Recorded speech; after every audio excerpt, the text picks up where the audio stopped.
கர்த்தருடைய பரிசுத்த நாமம் மகிமைப்படுவதாக. உங்கள் அனைவரையும் அன்பராம் இயேசுவின் நாமத்தினாலே வாழ்த்தி வரவேற்பதில் நான் மிகுந்த மகிழ்ச்சி அடைகிறேன். கர்த்தர் நல்லவர், அவர் கிருபை ஏற்றுக்கொள்ளது என்று சொல்லி நாம் வேதத்திலே தேவனுடைய வாக்குத்தத்தங்களின் வாயிலாக அநேக அனுபவத்தின் வாயிலாக நாம் அறிந்திருக்கிறோம். அவருடைய வழிநடத்துதல்களை நாம் ஒவ்வொரு நாளும் கண்கூடாய் பார்த்து வருகிறோம். கர்த்தரை நாம் ஸ்தோத்திரிப்போம். இந்த அருமையான பரிசுத்தமான மனமகிழ்ச்சியான ஓய்வு நாளிலே உங்கள் அனைவரையும் சந்திப்பதிலே நான் மிகுந்த மகிழ்ச்சி அடைகிறேன். கர்த்தருடைய நாமத்தினாலே ஒரு விஷயம் கூட நம்முடைய பாண்டிச்சேரி மேல் திருச்சபையின் சார்பாக உங்கள் அனைவருக்கும் இனி ஓய்வு நாள் வாழ்த்துக்களை தெரிவித்து நாம் ஒரு ஜெபத்தோடு இந்த நாளில் பாடல் கொடுத்துக்குள்ளாய் கடந்து செல்வோம். கர்த்தர் தாமே நம்மை ஆசீர்வதிப்பாராக. நாம் ஜெபம் செய்வோம். கிருபை நிறைந்த நல்ல ஆண்டவரே, இந்த பரிசுத்தமான மணித்துளிகளுக்காக உம்மை ஸ்தோத்திரிக்கிறோம்.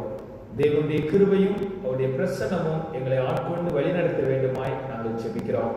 தேவன் தாமே இந்த நாளிலே நாங்கள் ஏறெடுக்கிற இந்த ஆராதனையை நீர் அங்கீகரித்து நீர் மகிமைப்படும்படியாக நாங்கள் ஜெபிக்கிறோம். அப்பா, கேட்கிற ஒவ்வொருடைய உள்ளத்திலும் தேவ ஆவியானவர் அசைவாடி உங்களுடைய பரிசுத்தத்தை நாங்கள் ஒவ்வொரு நாளும் ருசி பார்க்க, உங்களுடைய பரிசுத்தமாக்கப்படுகிற அனுபவத்தை நாங்கள் ஒவ்வொரு நாளும் கடந்து வர எங்களுக்கு பலன் தாருங்கப்பா. உங்களுடைய கரத்தில் எங்களை ஒப்புக் கொடுக்கிறோம்.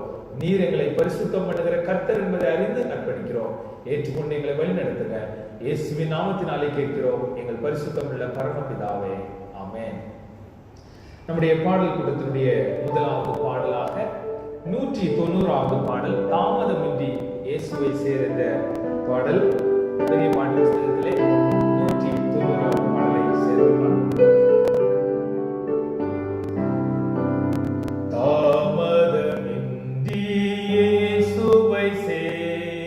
வேதத்தில் காட்டும் வழியிலே நம்மிடம் வந்தார் என்பதை வாவென்னும் சொல்லை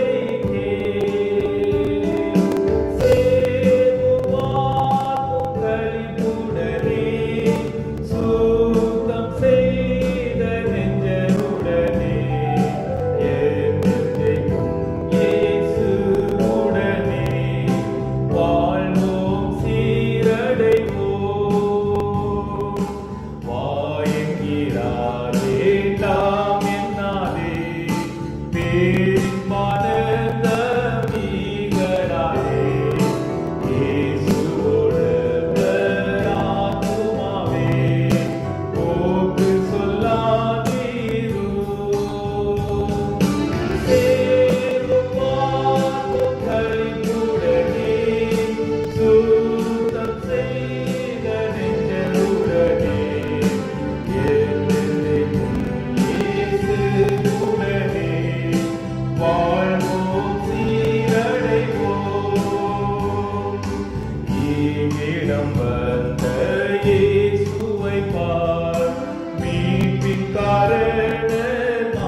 வாழ்விலே சீரடைவோம்.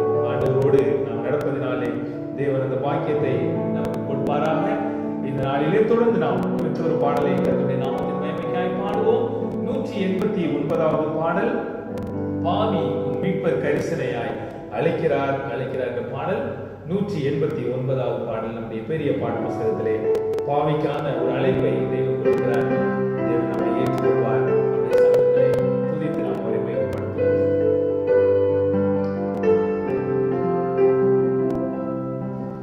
பாவி உன் மீட்பர் கரிசனையாய்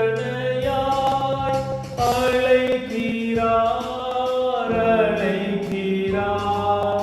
அலைந்து தீர்ந்து என் கேடுவாய் இயேசுவின் ரட்சிப்பை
நம்மை தாழ்த்தி ஒப்பு கொடுப்போம்.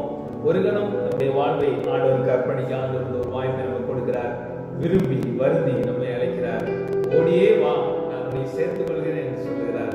எப்பேற்பட்ட ஒரு நிலையில் இருந்தால், எப்படிப்பட்ட ஒரு சூழ்நிலையிலே நாம் காணப்பட்டால், நம்மை வெறுக்காத ஒரு ஆண்டவர் நம்முடைய கர்த்தராகிய இயேசு கிறிஸ்து என்பதை அறிந்து நம்மை போல பாடுகளை அடைந்தவராய் கடந்து சென்றிருக்கிறது நாம் உணர்ந்து அவருடைய சமூகத்திலே வருவதற்கு தயக்கமின்றி தேவ சமூகத்தில் இருக்கிறோம் என்ற உணர்வோடு ஜெப சிந்தையோடு நீங்கள் காத்திருக்கும்படி உங்களை அன்போடு கேட்டுக்கொள்கிறேன். மற்றொரு பாடலை கூட நாம் பாடுவோம்.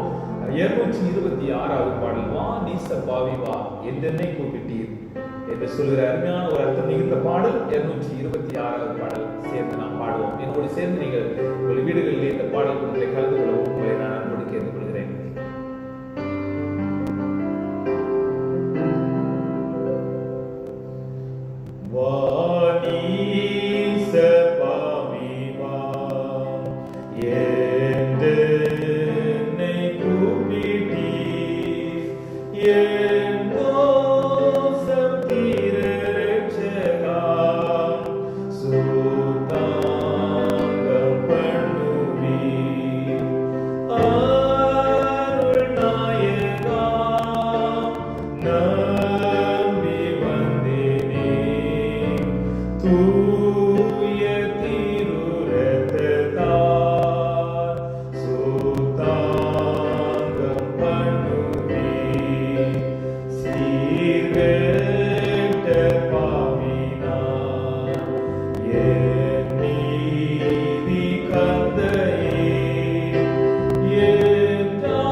உற்சாகமாய் நிலைத்திருப்போம். கர்த்தர் நம்மை வழிநடத்துவாராக. தொடர்ந்து நாம் இந்த நாளின் ஆராதனையை நாம் ஆரம்பிக்க இருக்கிறோம். நம்முடைய இந்த ஆராதனையினுடைய ஆரம்ப பாடலாக தேவனுடைய சமூகத்திலே நாம் எந்நாளும் நிலைத்திருக்க வேண்டிய ஒரு நினைவை கொண்டவர்களாக தேவனுடைய சமூகத்திலே நாம் உற்சாக மனதோடு தேவனை நாம் துதித்து மகிமைப்படுத்துவோம். கர்த்தரின் சந்நிதி இன்று நாம் கூடினோம், அவர் பிரசன்னத்தில் தேடினோம் என்று 417வது பாடலை நாம் சேர்ந்து பாடுவோம். இந்த கூட்டத்தின் ஆரம்ப பாடலாக நாம் பாடுவோம். 417வது பாடலை நாம் சேர்ந்து பாடுவோம்.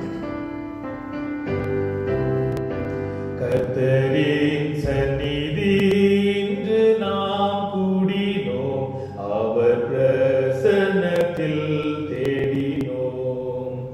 இங்கே நாம் அவரின் அன்பிலே மூழ்கினோம், அவரை அண்டியே செல்லுவோம். கர்த்தர் நாளில் ஒளி நாளின்று மகிழ்வே நமக்கென்று ஒளி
லூக்கா எழுதின சுவிசேஷம் 24வது அதிகாரம் 13 முதல் 16 வரை நாம் வாசிக்க கேட்போம்.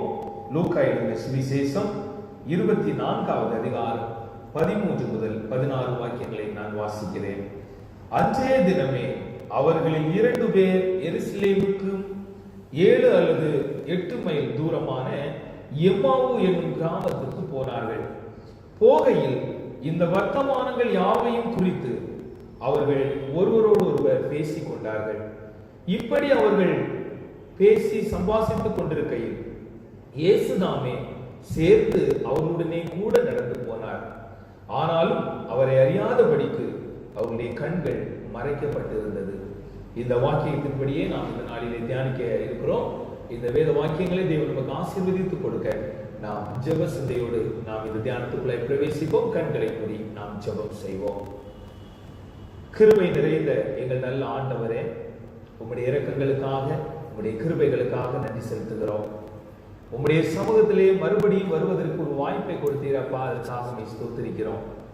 இந்த வாரம் முழுவதுமாய் எங்களை பாதுகாத்து இந்த பரிசுத்தமான ஓய்வு நாள் ஆரம்பிக்கிற இந்த ஆரம்ப வேளையில் உம்முடைய வேதத்தின் மகத்துவங்களை பார்க்கும்படியாகும் ஆண்டவரே, அவைகளை ஆராய்ச்சி செய்யும்படியாகும் எங்கள் வாழ்விலே இந்த வாக்கியத்தை கொடுத்திருப்பதற்காக ஸ்தோத்திரிக்கிறோம்.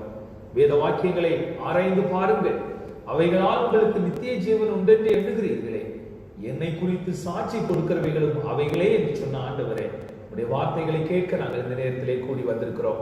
தேவன் தாமே இந்த யூடியூப் சேனல் மூலமாக இந்த செய்திகளை கேட்கிற, இவைகளில் ஈடுபட்டு கொண்டிருக்கிற, வேத வார்த்தைகளை ஆராய்ந்து கொண்டிருக்கிற ஒவ்வொருவரையும் தேவன் ஆசீர்வதிங்க. தேவன் தாமே இந்த நாளின் தியானத்தை ஆசீர்வதித்துக் கொடுங்க. இதுவரை எங்களோடு இருந்த கர்த்தர் மீதமுள்ள பரிசுத்த மணித்துளிகளிலும் எங்களோடு இருந்து இந்த உலகம் கொடுக்கக்கூடாத சமாதானத்தை எங்கள் ஒவ்வொருவருக்கும் தந்து இந்த மனமகிழ்ச்சியின் நாளிலே நாங்கள் மகிழ உதவி செய்ய வேண்டுமாய் இயேசுவின் நாமத்தினாலே கேட்கிறோம் எங்கள் பரிசுத்தம் உள்ள பரமபிதாவே, ஆமென். கர்த்தருடைய நாமத்திற்கு மகிமையும் கனமும் துதியும் ஸ்தோத்திரமும் உண்டாவதாக. மறுபடியுமாக உங்களோடு கர்த்தருடைய வார்த்தையை கொண்டு உங்களை நான் சந்திப்பதிலே மிகுந்த மகிழ்ச்சி அடைகிறேன். உண்மையாகவே தேவனுடைய வார்த்தையை கேட்பது என்பது எவ்வளவு பெரிய மனமகிழ்ச்சியான ஒரு அனுபவம், எவ்வளவு பெரிய ஒரு பாக்கியம். என்னதான் வியாதி பிணிகள், என்னதான் பிரச்சனைகள், என்னதான் போராட்டங்கள் நம்மை சுற்றி காணப்பட்டாலும் நம்முடைய வாழ்விலே ஒரே ஒரு காரியம் குறைவில்லாமல் கிடைக்க தேவன் கிருபை செய்திருக்கிறார். ஒருவேளை இந்த மீடியா இது போன்ற ஒவ்வொரு உபகரணங்களும் பல விதமான உதவிகளுக்கு இதுவரை பயன்பட்டுக் கொண்டிருந்தாலும் இந்த பார்க்கவும் நம்மை ஆசீர்வதித்திருப்பதற்காக தேவனை நாம் மகிமைப்படுத்துவோம். இந்த நாளிலும் முக்கியமாக நாம் ஏற்கனவே அறிவித்திருந்தபடி நம்முடைய தலைப்பு என்னவென்று நாம் பார்க்க, how to walk அல்லது how we can walk with God, ஆண்டவரோடு நாம் எப்படி நடப்பது என்ற ஒரு அமைப்பின் கீழாக நாம் இந்த காரியங்களை தியானிக்க போகிறோம். ஏன் இதை தியானிக்க வேண்டிய ஒரு அவசியம் இருக்கிறது என்று சொன்னால், இன்றைக்கு இந்த காலகட்டத்திலே நாம் வாழ்ந்து கொண்டிருக்கிற இந்த பிரச்சனையோடு கூடிய இந்த சூழ்நிலை மத்தியிலே பலவிதமான சிந்தனைகளோடு, பலவிதமான கருத்துக்களோடு, பலவிதமான போராட்டத்தோடு நாம் வாழ்ந்து கொண்டிருக்கிறோம். நம்முடைய நினைவுகள் அனைத்துமே எதை குறித்ததாக இருக்கிறது, எதை நினைத்தவர்களாக நாம் நம்முடைய வாழ்விலே பயணித்துக் கொண்டிருக்கிறோம். நம்முடைய உள்ளத்தையும் நம்முடைய சிந்தனைகளையும் நிரப்பி இருக்கிற காரியங்கள் என்ன என்பதையெல்லாம் நாம் இந்த நாளிலே அறிந்து கொள்ள வேண்டியது அவசியமா இருக்கிறது. கிறிஸ்துவுக்குள் பிரியமானவர்களே, ஆண்டவர் நம்மோடு நடக்க ஆசைப்படுகிறார். ஒருவேளை நம்முடைய உபத்திரவ வேலையாக இருந்தாலும் சரி, நம்முடைய சமாதான காலகட்டங்களா இருந்தாலும் சரி, அல்லது நாம் சந்தோஷமா இருக்கிற ஒரு நிலையா இருந்தாலும் சரி, நம்முடைய வாழ்விலே எந்த நிலையில் நாம் இருந்தாலும் ஒரு காரியத்தை உங்களுக்கு நான் தெரியப்படுத்த விரும்புகிறேன் அல்லது நினைவுபடுத்த விரும்புகிறேன். தேவன் நம்மோடு நடக்கிறார், தேவன் நம்மோடு நடக்க விரும்புகிறார். எனவே நாம் அவரோடு நடக்க ஆயத்தமா? அல்லது நம்முடைய வாழ்விலே அவரோடு நடக்க முடியாதபடிக்கு இருக்கிற தடைகள் என்ன? அல்லது நம்முடைய வாழ்விலே அவர் நம்மோடு நடந்தால் நம்முடைய வாழ்விலே என்ன கிடைக்கும்? அல்லது நம்முடைய வாழ்விலே என்ன காரியத்தை நாம் பெற்றுக்கொள்ள முடியும் என்பதையெல்லாம் இந்த நாளிலே நாம் அறிந்து கொள்ள போகிறோம். கிறிஸ்துவுக்குள் பிரியமானவர்களே, நாம் இந்த தியானத்தை ஜெபசந்தியோடு தியானிக்க வேண்டும் என்று நான் வாஞ்சிக்கின்றேன். நம்முடைய தியானத்தினுடைய முதல் வேத பகுதியாக ஒரு வேத பகுதியை உங்களுடைய கவனத்திலே நான் வைக்க விரும்புகிறேன். சாலமோன் ஞானி எழுதியிருக்கிற இந்த நீதிமொழிகள் புஸ்தகத்திலிருந்து நாம் ஒரு சில காரியங்களை பார்த்து இந்த தியானத்துடைய உண்மையான முக்கியமான பகுதிக்குள்ளாய் நாம் பிரவேசிக்க விரும்புகிறோம் அல்லது இருக்கிறோம். நீதிமொழிகள் 3வது அதிகாரத்தை எடுத்துக்கொள்கிற பொழுது, நீதிமொழிகள் 3வது அதிகாரம் 5 மற்றும் 6வது வாக்கியத்தை நீங்கள் வாசித்து பார்க்கிற பொழுது வேத வாக்கியம் இப்படியாய் சொல்லுகிறது: உன் சுய புத்தியின் மேல் சாயாமல் உன் முழு இதயத்தோடும் கர்த்தரில் நம்பிக்கையாய் இருந்து உன் வழிகளில் எல்லாம் அவரை நினைத்துக்கொள், அப்பொழுது அவர் உன் பாதைகளை செவ்வைப்படுத்துவார். எனக்கு அன்பான தேவனுடைய பிள்ளைகளே, நம்முடைய நினைவு எதினாலே நிரப்பப்பட்டிருக்கிறதோ அதன் அடிப்படையிலே நாம் நடத்தப்படுகிறோம். ஒருவேளை ஏதாகிலும் ஒரு துன்பமான ஒரு காரியத்தின் நிமித்தமாகவோ, ஒரு துன்பமான செய்தி நிமித்தமாகவோ, அல்லது நமக்கு ஏற்பட்டிருக்கிற பாடுகளின் நிமித்தமாகவோ, அல்லது நம்முடைய குடும்பத்திற்கு ஏற்பட்டிருக்கிற ஒரு பிரச்சனை நிமித்தமாகவோ நம்முடைய உள்ளம் நிறைந்திருக்கிற பொழுது அந்த நினைவோடு, அந்த சிந்தனையோடு, அந்த வேதனையோடு நாம் நடத்தப்பட்டு வருகிறோம். எனவே அதனுடைய விளைவு என்னவாக இருக்கிறது என்று சொன்னால், நம்முடைய பாதைகள் செவ்வையாக இருப்பதில்லை, நாம் நினைத்த காரியத்தை நினைத்தபடி சாதிக்க முடிவதில்லை, அல்லது நாம் நோக்கமாக கொண்டிருக்கிற அந்த நோக்கத்தை நம்மால் நிறைவேற்ற முடிவதில்லை. காரணம், நம்முடைய உள்ளத்தில் நிரப்பப்பட்டிருக்கிற அந்த ஒரு சிந்தனை அல்லது நம்முடைய உள்ளத்தில் நிரப்பப்பட்டிருக்கிற அப்படிப்பட்ட ஒரு வகையான யோசனைகள் நம்முடைய பாதைகளை செவையாகாமல், நம்முடைய பாதைகளுடைய நோக்கத்தை நிறைவேற்றாமல், என்ன நோக்கத்தோடு துவங்கினமோ அந்த பயணத்தை அதை நிறைவேற்ற முடியாமல் தடுத்து கொண்டிருக்கிறது.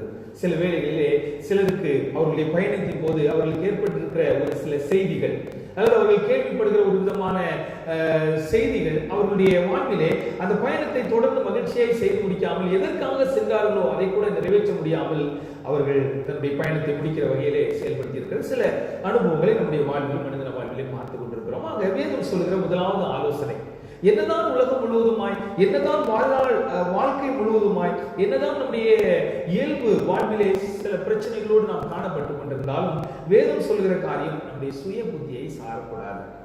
ஒருவேளை சில செய்திகளை கேட்கிற பொழுது, சில பிரச்சனைகளை நாம் அறிந்து கொள்ளுகிற பொழுது நம்முடைய சுய புத்தியை நாம் சார்ந்து விடுகிறோம்.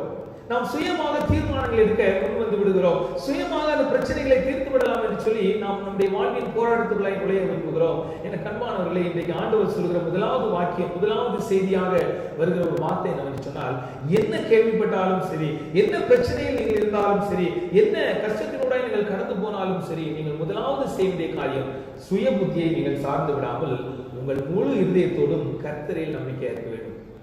என்னதான் நம்முடைய வாழ்வில் இருந்தாலும் நம்ம முதலாவது நம்முடைய தேவன் மேல் நம்பிக்கையா இருக்க வேண்டும். நம்முடைய சுய புத்தியை, நம்முடைய இயல்பான நிலையை, நம்முடைய இயல்பான தீர்மானங்களுக்குள்ளாய் நாம் பிரவேசிக்க கூடாது என்பதை ஆண்டவர் கற்பிக்கிறார். அதோடு மாத்திரமல்ல, அதனுடைய அடுத்த வசனம் சொல்கிறது, உன் வழிகளில் எல்லாம் அவரை நினைத்துக்கொள், அப்பொழுது அவர் பாதையை செவ்வைப்படுத்துவார். கண்பானவர்களே, நம்முடைய வழிகளிலே எதை குறித்து நினைத்துக் கொண்டிருக்கிறோம், எதை குறித்து யோசித்துக் கொண்டிருக்கிறோம்? இந்த 3-4 மாதங்களாக நம்முடைய நாடு முழுவதும் அல்லது நம்முடைய உலகம் முழுவதுமாக இந்த கோவிட்-19 அல்லது இந்த கொரோனா வியாதியை பற்றியே ஒரு பேச்சு, அதை குறித்தே செய்திகள், அதை குறித்தே பாடல்கள், அதை குறித்தே விமர்சனங்கள், அதை குறித்தே விளக்கங்கள், இப்படிப்பட்ட ஒரு செய்திகளோடு நிரப்பப்பட்டிருக்கிற நம்முடைய ஜீவியத்திலே நம்முடைய இருதயம் எதால் நிரப்பப்பட்டிருக்கிறது?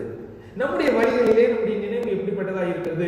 நாம் கடந்து போகிற பாதைகளிலே சந்திக்கிற நபர்கள், சந்திக்கிற காரியங்கள் நம்முடைய நினைவிலே இப்படிப்பட்ட காரியங்களை பதிவேற்றம் செய்து கொண்டிருக்கிறது என்பதை நீங்கள் யோசித்து பார்க்க வேண்டும். ஆண்டவர் சொல்கிறார், உன் வழிகளிலே அவரை நினைத்துக்கொள். அதோடு நின்று விடாமல் ஏசாயா புஸ்தகம் 64வது அதிகாரம் 5வது வாக்கியத்தை நீங்கள் வாசித்து பார்க்கிற பொழுது இன்னும் ஒருபடி மேலாக வேத வாக்கியம் நமக்கு சொல்கிற ஒரு பாடத்தை கற்றுக்கொள்ள முடியும். ஏசாயா 64வது அதிகாரம் 5வது வாக்கியத்தை பார்க்கிற பொழுது, மகிழ்ச்சியாய் நீதியை செய்கிறவர்களையும் உம்முடைய வழிகளில் உம்மை நினைக்கிறவர்களையும் சந்திக்கிறீர். எவ்வளவு அருமையான வாக்கியம் பார்த்தீங்களா? நீங்க பல முறை வாசித்திருந்திருக்கலாம். ஆனால் இன்றைக்கு இந்த தியானத்தோடு நீங்கள் இதை வாசிக்கிற பொழுது தேவன் உங்களோடு பேச, அதனோடு அந்த வார்த்தையை கொண்டு ஆவலோடு காத்திருக்கிறார். எனக்கு அன்பானவர்களே, மகிழ்ச்சியாய் நீதியை செய்கிறவர்களையும் உம்முடைய வழிகளில் உம்மை நினைக்கிறவர்களையும் சந்திக்கிறீர். இன்னைக்கு ஆண்டவர் நம்மளை சந்திக்கணும்னு ஆசைப்படுறோம். ஒருவேளை அநேக வருடங்களாக சந்திக்காதிருந்த ஒரு நண்பனை சந்தித்தால் எவ்வளவு ஒரு மகிழ்ச்சி கிடைக்கும். அநேக வருடங்களாய் சந்திக்காதிருந்த ஒரு உறவினரை சந்தித்தால் இப்படிப்பட்ட ஒரு மகிழ்ச்சி கிடைக்கும். அல்லது காத்திருந்தோமே, அந்த காத்திருப்பின் அடிப்படையில் அவர்களை சந்தித்தால் இப்படிப்பட்ட ஒரு மகிழ்ச்சி நமக்கு கிடைத்திருக்கும். அவருடைய வேதம் சொல்கிறது, அவருடைய வழிகளில அல்லது தேவனுடைய வழிகளில் இருந்து அவரை குறித்து நினைக்கிறவர்களை அவர் சந்திக்கிறார். அவரை குறித்த யோசனை உள்ளவர்களை கர்த்தர் சந்திக்கிறார். ஏன் நம்முடைய வழிகளில் எல்லாம் அவரை நினைத்துக் கொள்ள ஆண்டவர் சொல்லுகிறார் என்று சொன்னால், நம்முடைய வழிகளில் நம்முடைய ஆண்டவரை நாம் நினைக்கிற பொழுது அவர் நம்மை சந்திக்கிறார். எனக்கு அன்பான தேவனுடைய பிள்ளைகளை, உங்களை ஆண்டவர் சந்திக்க வேண்டுமா? இன்றைய நாளில் கூட ஒரு தியானத்தை நாம் தியானிக்க போகிறோம். எப்படி ஆண்டவர் சந்திக்கிறார் என்பதை நாம் பார்க்க போகிறோம். நம்முடைய தேவன் அவருடைய வழிகளிலே நாம் நடக்கிற பொழுது, அவரை குறித்து நினைத்துக் கொண்டிருக்கிற பொழுது, அவரை குறித்தே பேசிக் கொண்டிருக்கிற பொழுது அவர் எப்படி நம்மை சந்திக்கிறார் என்பதை இந்த நாளிலும் நாம் இந்த தியானத்தின் மூலமாக படிக்க போகிறோம். கிறிஸ்துவுக்குள் பிரியமானவர்களே, நம்முடைய தியானத்தினுடைய முக்கிய தாற்பயம் நாம் ஏற்கனவே வேத வாக்கியத்திலே அல்லது தியான வாக்கியமாக வாசித்த பகுதியிலே நீங்கள் அறிந்திருப்பீர்கள். வேதத்தில் அநேக காரியங்களை நாம் பார்க்க முடியும். ஆண்டவர் நோவாவோடு நடந்திருக்கிறார், ஏனோக்கோடு நடந்திருக்கிறார், இன்னும் நம்முடைய முற்பிதாக்கள் அனைவரோடும் ஆண்டவர் நடந்திருக்கிறார். ஆனால் ஆண்டவரை நினைத்துக் கொண்டு அவருடைய வழியில் நாம் நடக்கிற பொழுது அவர் நம்மை சந்திக்கிறார் என்று சொல்லி ஏசாயா புத்தகத்திலே வாசித்தோமே, எப்படி சந்திக்கிறார்? அதை தான் இந்த நாளிலும் முக்கிய தாற்பயமாக கொண்டு நாம் தியானிக்க போகிறோம். அதற்கு ஒரு நல்ல வேத ஆதாரமாக லூக்கா புஸ்தகத்திலே, லூக்கா எழுதின சுவிசேஷம் 24வது அதிகாரத்திலே ஒரு சம்பவத்தை நாம் பார்க்க போகிறோம். வேத வாக்கியத்திலே அந்த பகுதியை நீங்கள் வாசித்து பார்க்கிற பொழுது லூக்கா 24வது அதிகாரம் 13வது வாக்கியம் சொல்லுகிறது, அன்றைய தினமே அவர்களில் 2 பேர் எருசலேமுக்கு 7 அல்லது 8 மைல் தூரமான எம்மாவு என்னும் கிராமத்துக்கு போனார்கள். எனக்கு அன்பானவர்களே, எருசலேமுக்கு எல்லாரும் பஸ்கா பண்டிகைக்காக கடந்து வந்திருக்கிறார்கள். ஆக இந்த பஸ்கா பண்டிகை பல பண்டிகைகள், பல வருடங்களாக இந்த பண்டிகைகளுக்குள்ளாய் கடந்து வந்திருக்கிறார்கள். ஆனால் இந்த குறிப்பிட்ட வருடத்திலே, கிறிஸ்து மரணம் அடைந்த அந்த குறிப்பிட்ட வருடத்திலே அவர்கள் கொண்டாடின அந்த பஸ்கா சற்று வித்தியாசமான அனுபவத்தை அவர்களுக்கு கற்பித்திருந்தது. இதுவரை அவர்களுக்கு வழக்கம் போல எதுவும் மாற்றம் இல்லாதது போல நடந்து கொண்டிருந்தது. ஆனால் கிறிஸ்து மரித்த அந்த காலகட்டத்திலே அந்த பஸ்காவில் அநேக மாற்றங்களை அவர்கள் சந்தித்தார்கள். அந்த சந்திப்பிலே முக்கியமான ஒரு சந்திப்பு என்னவென்று சொன்னால், வேத வாக்கியம் துவங்குகிறது அன்றைய தினமே அப்படி என்று சொல்லுகிற பொழுது, இயேசு கிறிஸ்து அந்த பஸ்கா பண்டிகை நடந்து கொண்டிருந்த அந்த காலகட்டத்தில் இருந்த அந்த வெள்ளிக்கிழமையிலே அவர் என்ன செய்திருக்கிறார்கள்? சிலுவையில் அறைந்திருக்கிறார்கள், அவரை அடக்கம் செய்திருக்கிறார்கள். அவர் கல்லறையிலே அந்த ஓய்வு நாளை கழித்திருக்கிறார். வாரத்தின் 1வது நாள் அவர் எழுந்திருந்தார் என்று சொல்லி நாம் வேதத்திலே படிக்கிறோம், அந்த காரியங்களை அறிந்திருக்கிறோம். ஆக இயேசு கிறிஸ்து எழுந்த அந்த காரியத்தை கூட அறியாதபடிக்கு இயேசு கிறிஸ்துடைய மரணத்தை குறித்து, இயேசு கிறிஸ்து மரித்த அந்த நாள் முதல் கொண்டு அவருடைய காரியங்களையே பேசிக்கொண்டு அந்த ஜனங்கள் இருந்து கொண்டிருக்கிறார்கள். எந்த இடத்திலே பார்த்தாலும், எங்கு சந்தித்தாலும் இயேசுவை குறித்தும் அவருடைய மரணத்தை குறித்துமே பேசிக் கொண்டிருக்கிறார்கள். அப்படி பேசிக்கொண்டிருந்த சூழ்நிலையில எருசலேமில் இருந்து 7 அல்லது 8 மைல் தூரமான எம்மாவில் இருந்து வந்திருந்த ஒரு சில பிள்ளைகளை குறித்து சொல்லப்படுகிறது. அதில் 2 நபர்களை நாம் இந்த நாளில் படிக்க போகிறோம். இந்த 2 நபர்களுடைய அனுபவத்தை நீங்கள் படித்து பார்க்கிற பொழுது, அவர்கள் எருசலேமில் இருந்து எம்மாவுக்கு கடந்து போகிறார்கள். அவர்கள் வீட்டிலே சென்று இவைகளை குறித்து தியானிக்கலாம் என்று கடந்து போய் கொண்டிருக்கிறார்கள். அவருடைய பயணத்திலே அவர்கள் இந்த இயேசுவை குறித்தே பேசிக்கொண்டு போகிறார்கள். அவர்கள் பலமுறை இந்த பஸ்காவை அனுசரித்திருந்த வேளையிலும் இந்த பஸ்காவின் அனுபவம் அவர்களுக்கு வித்தியாசமாக இருந்ததன் விளைவாக அவர்கள் இயேசு மரித்ததை கேள்விப்பட்டார்கள், அடக்கம் பண்ணப்பட்டதை கேள்விப்பட்டார்கள். இப்பொழுது இயேசுடைய சரீரம் அடக்கம் பண்ணப்பட்ட இடத்துல இல்லை என்ற செய்தியும் கேள்விப்பட்டு, என்ன ஆயிற்று இந்த இயேசுவுக்கு, அல்லது என்ன நிகழ்ந்தது, இனிமேல் இயேசுவை நாம் பார்க்க முடியுமா, அல்லது இயேசுவை நாம் சந்திக்க முடியுமா, அல்லது நம்முடைய வாழ்விலே இதுதான் முடிந்து விட்டதா, இனிமேல் இந்த இயேசுவை நாம் பார்க்க முடியாதா என்ற ஒரு ஏக்கத்தோடு, ஒரு துக்கத்தோடு அவர்கள் தன்னுடைய பயணத்தை தொடங்கினார்கள் அந்த எருசலேமில் இருந்து எம்மாவுக்கு நேராக. அப்படி பயணித்துக் கொண்டிருந்த அந்த வேளையிலே நீங்கள் வேதத்தை நன்றாக படித்து பார்க்கிற பொழுது அவருடைய மனதிலே பலவிதமான குழப்பங்களோடு, பலவிதமான யோசனைகளோடு இயேசு கிறிஸ்துடைய விசாரணை முதற்கொண்டு அவர் சிலுவையில் அறையப்பட்ட அந்த சம்பவங்களை தியானித்துக் கொண்டு, சிலுவையில் இருந்து அவரை இறக்கி அடக்கம் பண்ணப்பட்ட அந்த சம்பவத்தையும் அவர்கள் பேசிக்கொண்டு பலவிதமான காரியங்களோடு அவர்கள் பேசிக் கொண்டிருக்கிறார்கள். எத்தனை முறையோ இந்த எருசலேமுக்கும் எம்மாவுக்கும் அவர்கள் பிரயாணித்திருக்கிறார்கள். ஆனால் இந்த நாளில் அவர்கள் பட்ட ஒரு மன பாரத்தை போன்று, இந்த நாளிலே அவர்கள் அடைந்த ஒரு மன துக்கத்தை போன்று ஒரு நாளும் அவர்கள் அடைந்திராத அளவிற்கு ஒரு மன பாரத்தோடு மன துக்கத்தோடு அந்த செய்திகளை கேட்ட உடனே அவர்கள் மனதிலே துக்கத்தோடு பயணித்துக் கொண்டிருக்கிறார்கள். எனக்கு அன்பானவர்களே, இன்னைக்கு நம்முடைய வாழ்விலும் கூட அநேகர் சொல்கிற ஒரு வார்த்தையை நீங்கள் கேள்விப்பட்டிருக்க முடியும். சிறு வயது முதல் கொண்டு அல்லது என்னுடைய ஒரு முதியவரை பார்த்து நீங்கள் கேட்டு சொன்னால், என்னுடைய சிறு பிராயம் முதல் கொண்டு நான் அநேக அனுபவங்களை கடந்து வந்திருக்கிறேன். கூட இப்படி ஒரு பிரச்சனை, இப்படி ஒரு வியாதி உலகம் முழுவதுமாக பாதிக்கப்படுகிற ஒரு செய்தியையோ அல்லது பாதிக்கப்பட்ட ஒரு நிலையையோ நான் பார்த்ததில்லை என்று சொல்லுகிற அநேக செய்திகளை நீங்கள் கேட்டு வந்திருப்பீர்கள். அதே போல இந்த நபர்களுடைய அனுபவத்திலும் நீங்கள் பார்க்கிற பொழுது எத்தனை முறை அவர்கள் இந்த எருசலேமுக்கும் இமாவுக்கும் பயணித்திருந்தாலும் இது போன்ற ஒரு அனுபவத்தை அவர்கள் அடையவில்லை. மிகுந்த மனபாரம். ஆனால் யாரை குறித்த பாரம்? இயேசுவை காணவில்லை என்ற பாரம். இயேசுவை வைத்த இடத்திலே அவரை காணவில்லை. அவருக்கு நடந்த எல்லா சம்பவங்களையும் அறிந்திருந்தோமே, அவர் எங்கே போனார், அவரை குறித்து அவர்கள் பேசிக்கொண்டு அந்த ஒரு பாரத்தோடு அந்த ஒரு மன நெருடலோடு அவர்கள் பயணத்தை தொடர்ந்து வந்து கொண்டிருக்கிறார்கள் நாம் பார்க்கிறோம். கிறிஸ்துவுக்கு பிரியமானவர்களே, அந்த பயணமானது நம்பிக்கை இல்லாத ஒரு பயணமாக இருந்தது, விசுவாசம் இல்லாத ஒரு பயணமாக இருந்தது, இனி என்ன சம்பவிக்குமோ என்று தெரியாத ஒரு பயணமாக இருந்தது. இனி என்ன நடக்க போகிறது, இயேசுவே இல்லை, இனி என்ன ஆக போகிறது, இனிமேல் நம்ம ஊருக்கு போய் நம்ம இந்த காரியங்களை குறித்து என்ன தெரிந்து கொள்ள முடியும் என்ற தன்னுடைய ஊர்களுக்கு திரும்புகிறவர்கள் துக்கத்தோடு திரும்பிக் கொண்டிருந்தார்கள். எனக்கு அன்பானவர்களே, இன்னைக்கு நம்முடைய வாழ்விலும் நாம் சிந்திக்க வேண்டிய ஒரு காரியம், இந்த காலகட்டம் நம்முடைய மனதில் எப்படிப்பட்ட தாக்கத்தை உண்டு பண்ணி இருக்கிறது.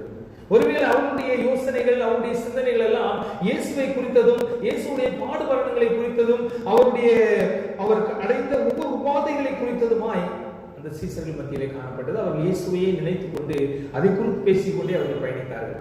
இன்னைக்கு நம்ம எதை குறித்து பேசிக் கொண்டிருக்கிறோம், எதை குறித்து யோசித்துக் கொண்டிருக்கிறோம், எதன் அடிப்படையில நம்முடைய பயணத்தை நாம் செய்து கொண்டிருக்கிறோம்? எனக்கு அன்பானவர்களே, சற்று நீங்கள் யோசித்து பார்க்க வேண்டும் என்பதற்காக இந்த காரியத்துக்கு முன்பாக நான் வைக்கிறேன். எனக்கு அன்பான தேவனுடைய பிள்ளைகளை, அவருடைய வாழ்விலே இருந்த ஒரு பெரிய பிரச்சனை என்னவென்று சொன்னால், ஏன் அவர்களுக்கு நம்பிக்கை இல்லாமல் போனது என்று சொன்னால், ஏன் அவருடைய நம்பிக்கையை உடைக்கிற ஒரு அனுபவமாக அது இருந்தது என்று சொன்னால், லூக்கா எழுதின சுவிசேஷம் 24வது அதிகாரம் 21வது வாக்கியத்தை நீங்கள் வாசித்து பார்க்கிற பொழுது அவர்கள் சொல்லுகிறார்கள், பாருங்க, ஏன் எங்களுடைய நம்பிக்கை கெட்டு போயிடுச்சு, நாங்க ஏன் இவ்வளவு பாரப்படுறோம், ஏன் இவ்வளவு துக்கத்தோடு நாங்க பயணத்தை செஞ்சோம் அப்படின்னு அவங்க சொல்லும் போது அவங்க அந்த காரியத்தை சொல்றாங்க.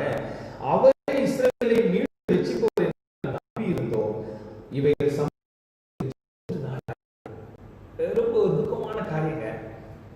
இயேசு கிறிஸ்துவை நாங்க நம்பி இருந்தோம், அவரால் பல நன்மைகளை அடைந்திருந்தோம், எத்தனையோ வியாதிக்காரர்களை சுகப்படுத்தி இருக்கிறார், எத்தனையோ அற்புதங்களை செய்திருக்கிறார், எங்களோடு அன்பாக பேசி இருக்கிறார், பழகி இருக்கிறார். ஒன்றும் வேண்டாங்க, நம்ம மிகவும் நேசித்த நம்முடைய உறவினர்கள் ஒருவரை நாம் இழந்திருக்கிற பட்சத்தில் அல்லது மிகவும் நெருக்கமானவர்கள் இழக்கிற பட்சத்தில் நம்முடைய ஒரு இழப்பு எப்படிப்பட்டதா இருக்குமோ அதே போன்ற ஒரு இழப்பை அவர்கள் அந்த இடத்திலே அடைந்தார்கள். இயேசுவை பார்க்க முடியாத போல தெரிகிறது. இயேசுவை நாங்கள் இழந்து 3 நாட்கள் ஆகிறது என்று சொல்லி இழப்பு எப்படிப்பட்டதா இருக்குமோ அதே போன்று அவர்கள் அதை யோசித்துக் கொண்டிருந்தார்கள்.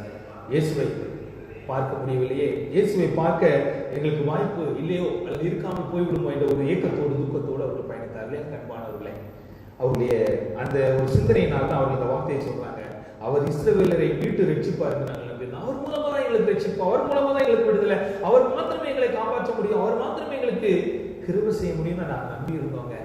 ஆனா அவர் இப்ப இல்லைங்க.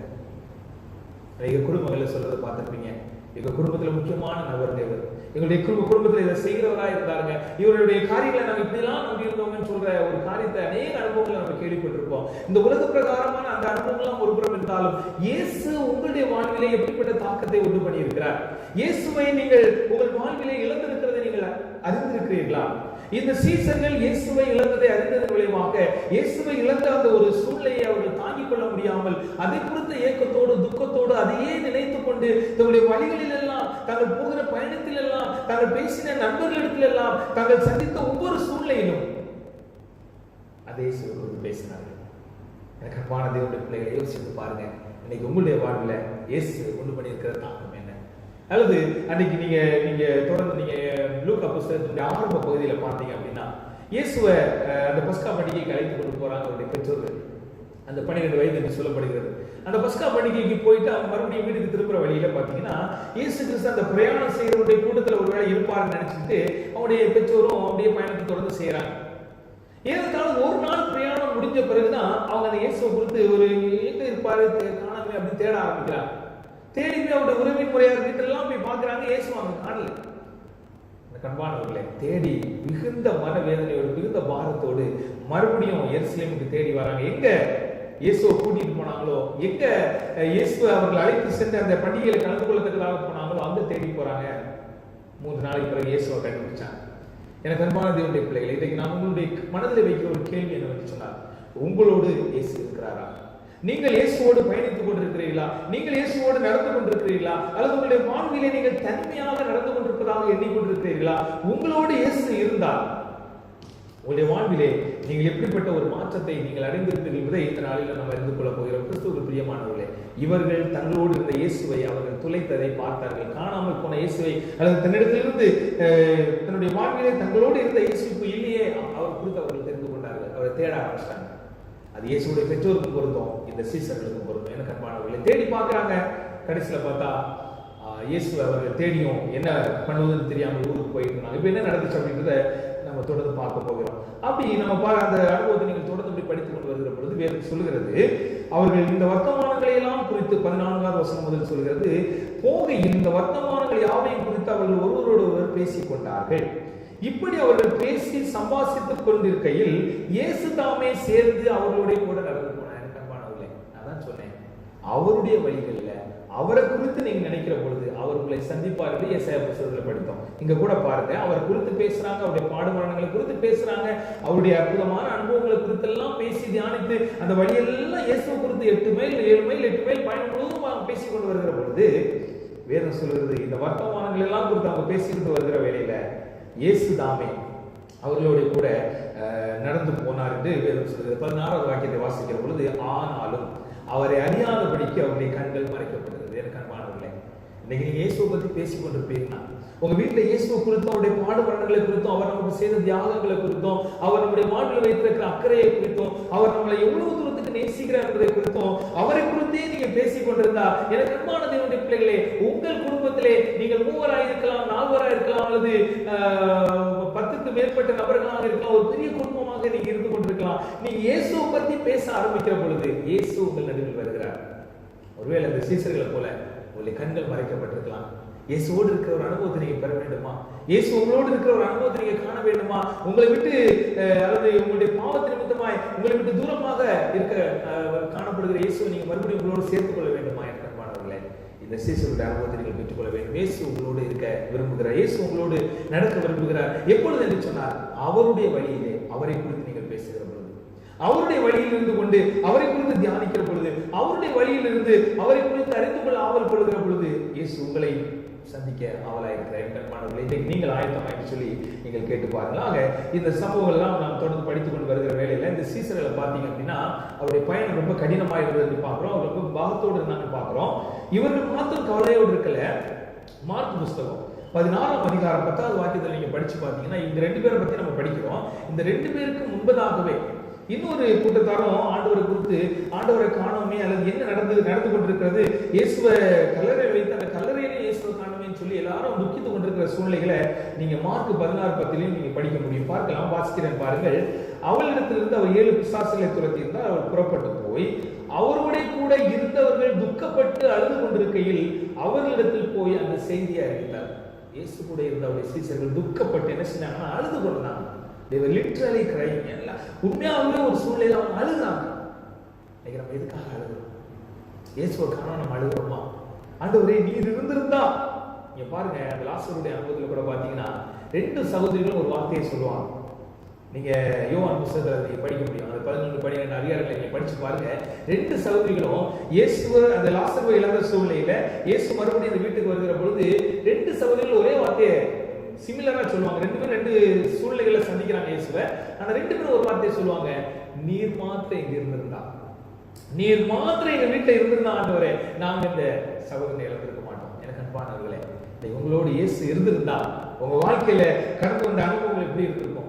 உங்க கூட இயேசு இருந்து கொண்டிருந்தா நீங்க இன்னும் நடக்க போகிற பாதைகள்ல உங்களுடைய அனுபவம் எப்படிப்பட்டதா இருக்கும்? இயேசு இல்லாம இருந்தா எப்படி இருக்கும் அப்படின்றத நீங்கள் உங்களுடைய அனுபவ ஜீவிதத்துல கண்டிப்பாக கடந்து வந்திருப்பீர்கள். ஆக இயேசு நம்மோடு இருக்க வேண்டும் என்று சொன்னார்.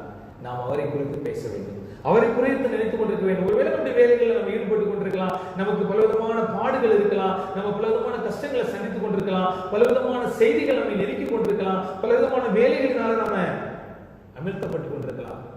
நீங்க யார் நினைச்சிட்டு இருக்கீங்க? உங்களுடைய நினைவில் இருப்பது என்ன? உங்களுடைய சிந்தனையில் இருப்பது என்ன?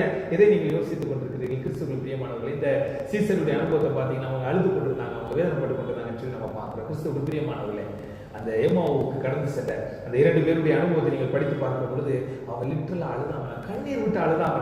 அந்த பயணத்துல பேசிக் கொண்டிருக்கும் போது அழுது கொண்டே போனாங்கன்னா, இயேசு அதை பார்த்தாரா? இயேசுக்கு எப்படி இருந்துச்சான்னு பாத்தீங்கன்னா, ஆஹா, நான் போய் இவங்க கண்ணீரை துடைக்க கூடாதா, நான் போய் இவங்க கண்ணீரை துடைத்தால் நலமா இருப்பேன்னு சொல்லி இயேசு அந்த ஒரு ஏக்கத்தோட காத்திருந்தாராம்.